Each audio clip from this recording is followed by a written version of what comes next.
À partir du 21 janvier 2026, si tu es togolais et que tu rêves d'un visa tourisme ou affaires aux États-Unis, prépare 15 000 $ ou reste chez toi. C'est le visa bond, une punition collective. Si ton visa est refusé ou si tu respectes ton délai de retour, on te rend l'argent. Mais si tu dépasses le délai, toi-même tu sais. Officiellement, les Américains ont pris cette mesure parce que trop de gens restaient et certains gouvernements ne coopéraient pas assez pour les rapatrier. Donc en juin 2025, Washington a commencé à fermer les portes.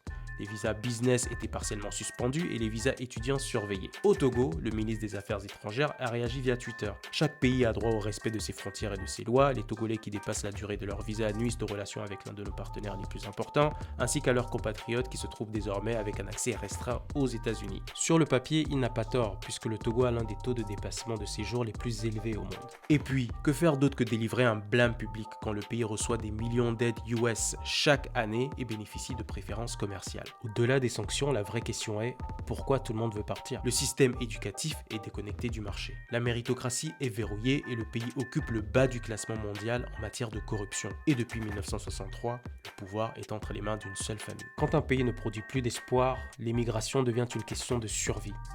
Il serait bon de réparer nos maisons pour ne plus demander l'hospitalité chez les autres.